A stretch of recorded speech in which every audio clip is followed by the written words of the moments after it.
You have to imagine me, first of all, as 70% more handsome than I am right now. No, darling, you're very handsome. Well, and in fact, I've known Super Tuba Eddie for a while now on Twitter, Yes. where we all hang out together. Yes, exactly. I put on a British accent, darlings, because I'm here, and why not? I think you're nailing it as well. I have to say, I feel like I'm right at home right here. It's Thank like you one of my so people. much. I feel like I should have been an English rose, but instead, I'm from the States. No, that's great. I was just in your home place as well. Oh. I was in LA about 2 weeks ago. Oh, how was it? It was beautiful. It was absolutely amazing. That's right. I saw some of your. Yeah, you had like chronicled your entire trip. I annoyed everybody with everything that I was doing out there, but I was super excited, so you can't blame me. Nice. How has your time been here in the UK? Oh, this has been fantastic. Well, London is actually one of my favorite cities in the entire world. I love England. I love Scotland. I love everything Celtic and Druid, all the way back to King Arthur. Love I pretend that I'm Lady Guinevere, or Queen actually. She became Queen, didn't she? Yes. I've always fancied myself a queen, and also Morgan Le Fay, because she's a fairy with the wings. I love wings. I was going to say, we just sort of went into this interview, but we didn't even introduce you. Not that you need your introduction. We popped right in, didn't we? Her Highness herself, Queen of the Valkyries, the goddess of Vanaheim, Danielle Bisutti. How you doing? Danielle Bisutti and Freya. I can't say your last name, unfortunately. Bisutti. What do I have to say on it? Bisutti, there you go. And then I'm going to say bend the knee. I'm going to actually do it. There it is. You're welcome. Of course.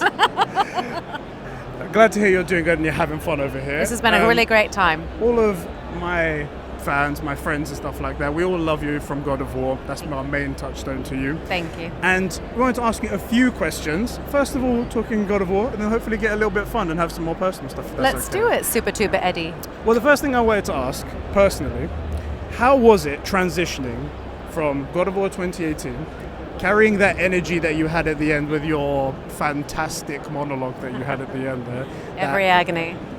My chills every single time. Thank you. And then going into God of War Ragnarok, because at the beginning you've got that anger, that pain, that cry that you give it shakes the whole forest, and it really shook my does. TV when I was playing. How was that? Because I imagine there was a bit of a break there. Did you have to replay parts of it in your mind and come back to it, or? Do you know what it just felt like after waiting all those years? Like, it felt really good to fulfill the promise that I made. Because that's a bit of a promise, right? Yeah. I rained down every agony. I mean, you could say it was a curse, but actually it felt right to, on the downbeat, all of that rage and pain that was in the form of vengeance, that was absolutely where you needed to start Freya. And the writers are so incredible because they're so seamless, moment to moment. And as an actor, it's a real joy because I get to just live and breathe inside this perfectly crafted character in this perfectly crafted story. So I'm very lucky. And that blood-curdling scream. I'm out for blood, am I not? If I get the chance, because you're going to do a God of War panel tomorrow. Yes. If I get the chance and I'm one of the lucky people to get a question with you, I'm totally going to ask you to do that right on stage in front of everybody. Just take. And then you open up with one of the biggest cries for Kratos. Would you give us a cry here today for Kratos so he can hear you wherever he is? Is that something that you want? Yes! Oh my goodness. On the go.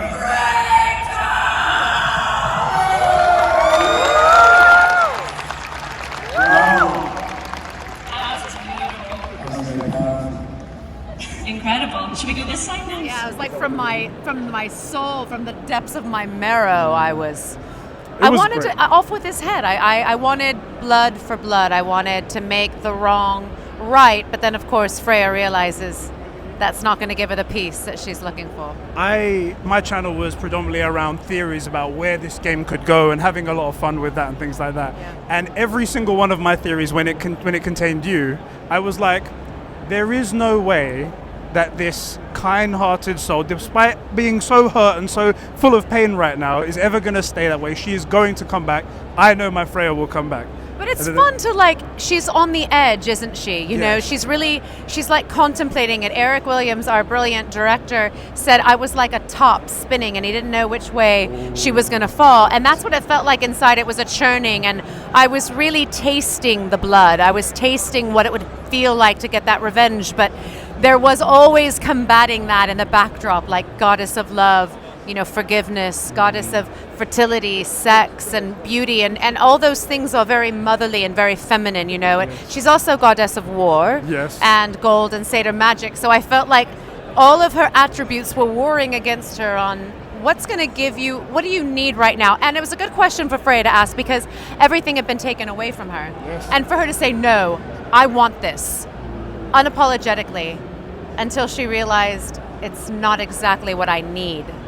And you did that twice as well, at the end with Odin as well. It was like, I've got the noose right here. This, I could just do it. I've got the marble. And it was so wonderful to play that conflict, that inner turmoil, and then choose love, you know, in a very sort of Wonder Woman-esque Diana of the Themyscira way, very Freya, I'm going to choose love and forgiveness. That was amazing.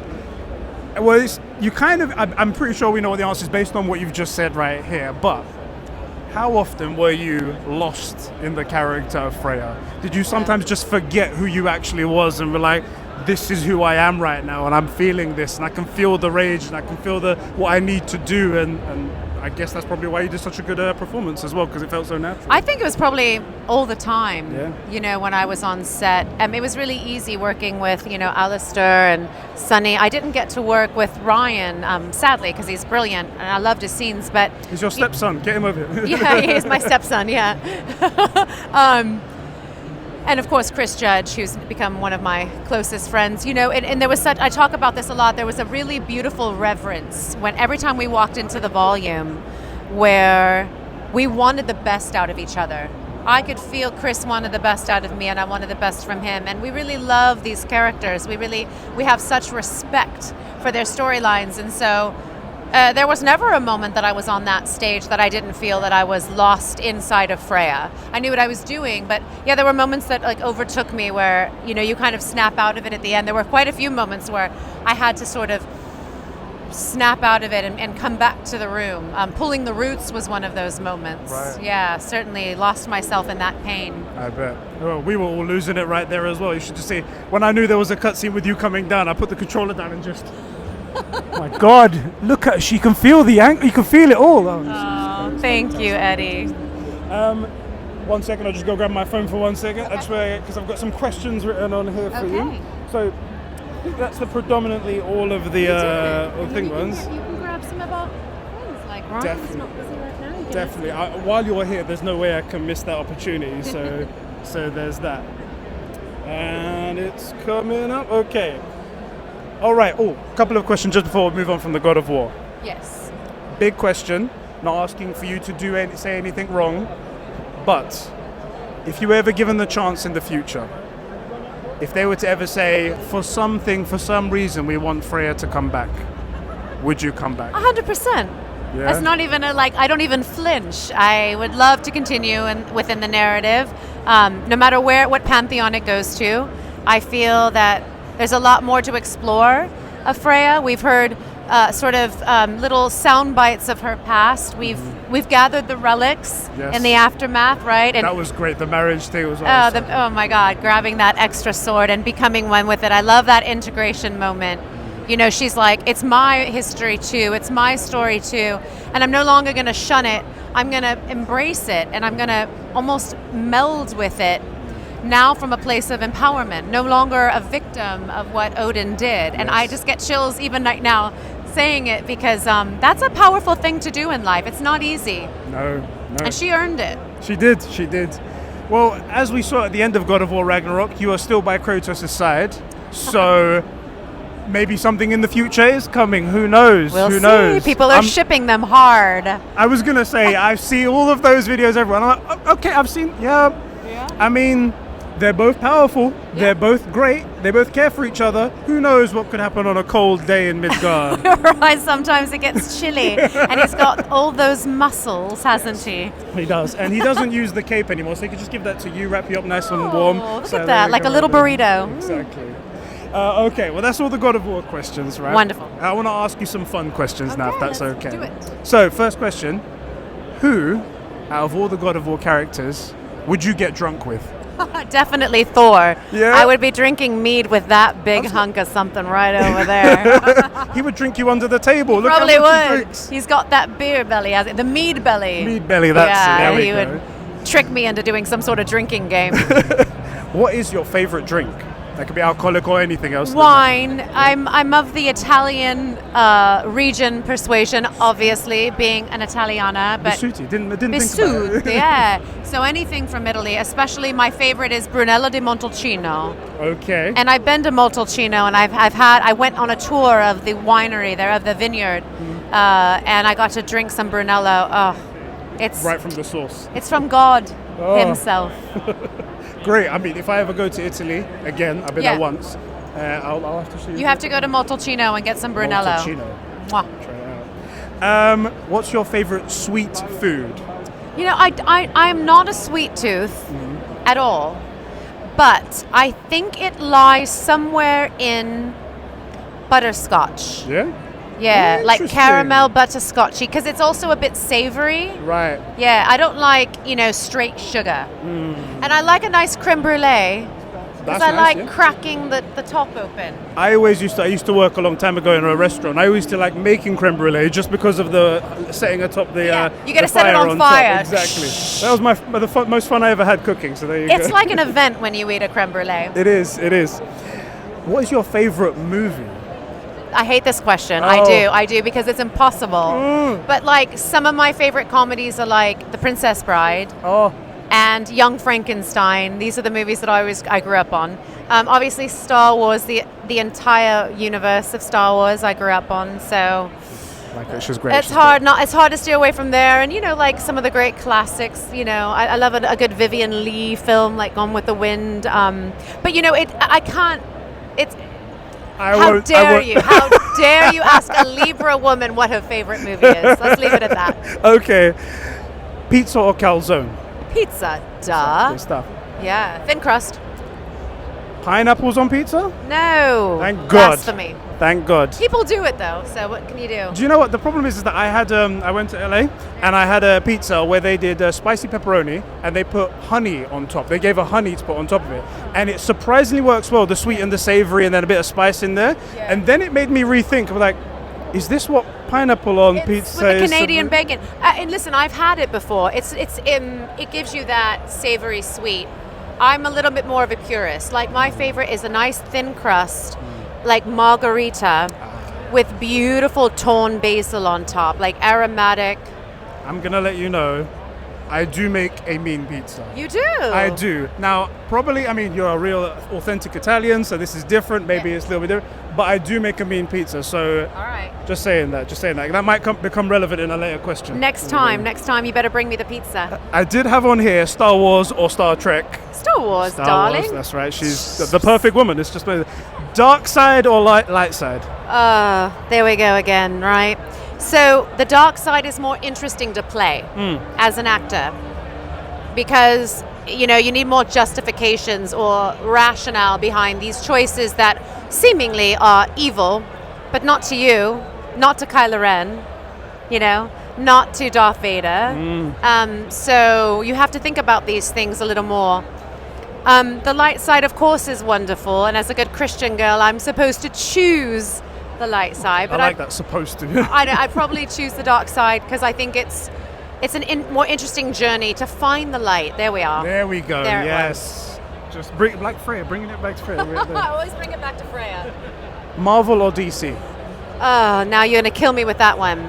So obviously I've wanted to play Wonder Woman my entire life, and I did get to voice in the Lego movie. Yes. Little Lego Wonder Woman. But so yeah, Marvel is like impressive. You always get the chills at the beginning of a Marvel film when they're like flipping through in the beginning, flipping through the different pages of the comic, and all these like unforgettable characters. But I'm a girl of the 80s and 90s, so for me it was more Batman, Superman, and Wonder Woman. And so as a purist, I'm going to go DC, but I still love you Marvel. We can love Marvel. But I'm going to choose DC. I'm choosing Wonder Woman. Sorry. There you go. That's good. I'm telling you, the perfect woman. I just right here. Okay, the next question then is Batman or Superman? Definitely Batman. I like a man who's edgy. You know, he's a bit misunderstood. Although when I look at Henry Cavill, things happen. Equally, I'm just going to say there's no... You can even be 100% straight and look at him and be like, God did something really right. Yeah, he was like, do you know what? Yeah, I'm going to give this guy everything. It's also not fair, It's right? not. It's not. Like, at least if he was like, he's into video games, he's into comics, he's into a nerd, I know. everything. He's by everyone's account, the most upstanding gentleman ever. Henry, always helping everyone out, not I'm asking right anything here, in return. Henry. Where have you been my whole life? At least if he had a terrible accent, then you'd be like, oh, well, that's the one downside. There you go. No. That's it. But no, he's also perfect there as Well, well. I have to meet him to tell you if there are any flaws, but I doubt it. But then, of course, like Christian Bale's Batman, you know, Michael Keaton, like obviously iconic. Yes. There's been a lot of great Batmans. I think those are probably the two standouts. Am I missing someone? I mean, the more recent one is Robert Pattinson, but we haven't had a lot of time with him just we yet. haven't, but I thought he did a really great job. He did a great job. Loved that. Oh my God, that was a great story. Ben Affleck Batman? Yeah, so Ben, here's the thing. Ben is brooding. Ben, if you're watching, which I know you're not, he's got the jaw, and he's kind of got the one note down.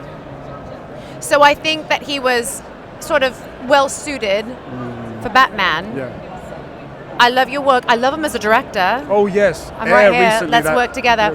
But it's hard, again, because, you know, Michael Keaton, like, that's my era. I grew up. And then, of course, Christian Bale. So it's hard when there's too many choices. That's the problem. We've been blessed as DC fans to have so many good versions, so many good iterations. Versions. And then, of course, Gal Gadot.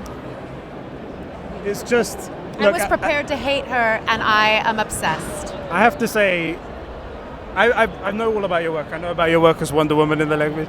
I have been dying as a diehard DC fan for a Superman game, for a Justice League game or something like that. I need you to make me a promise. What's that? I need you to be on every single corner, on the edge of your seat, just waiting for the moment that a Wonder Woman part comes in for a video game. Would you know? I need to hear your voice every time when it happens. Do you know they're making? Didn't they announce that? They're making Suicide Squad kill the Justice League, and they have a Wonder Woman in Wonder that. Woman. Okay. But it's not but it's mainly focused on the Suicide Squad rather than that. They do have that in there. But I'm looking for the bright colors, the hope, the love. The love. And I want your voice to be there. Thank you. Well, I would love to play Wonder Woman anytime, anywhere. And also, I have to say, there was a right answer for the Superman and Batman. I'm sorry. And I got this in LA as well, where you... But you did get my love for Henry Cavill. Of course, and Christopher Reeves being the original, amazing. So... Yeah. Eddie, this is so fun. Do we have any more? We have just a couple more, if that's okay. Yeah. These ones are God of War related ones. All right. Brock or Sindri? Oh, well, that is absolute. I mean, that is mean, is what it is. So, like, obviously, Brock is hysterical, and the things that come out of his mouth. But Sindri's idioms, like his little mannerisms and the germophobia. It's how do you choose? Gun to my head,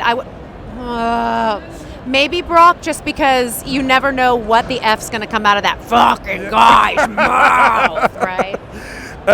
Kratos or Atreus? Well, that's also very painful because one is my son and one is my love. Yes.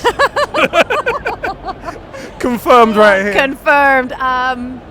Oh, damn you. Probably Kratos. Okay. The final one. The big one. Think about this carefully. I hate these either ors. Okay. Christopher Judge or me? Super tuber Eddie, how could you do that to me? I'm just there is a right answer here. There is a right answer here, and we're ending this. We want to end it on a high note. Obviously, Christopher Judge, because I work with him, and if I said no, if I said this guy, no. Come on, Chris Judge is one of my best friends. No. He is fantastic, and you were fantastic. Thank you so much for this opportunity. Super tuber Eddie. We're gonna hug it out. Yes, we are. It's been a while. Thank you so much for your time, and we look forward to seeing you again sometime soon. I look forward to it, and thanks everyone for loving the game and loving Freya, and your support means everything. Bye-bye. God of War forever. Yes.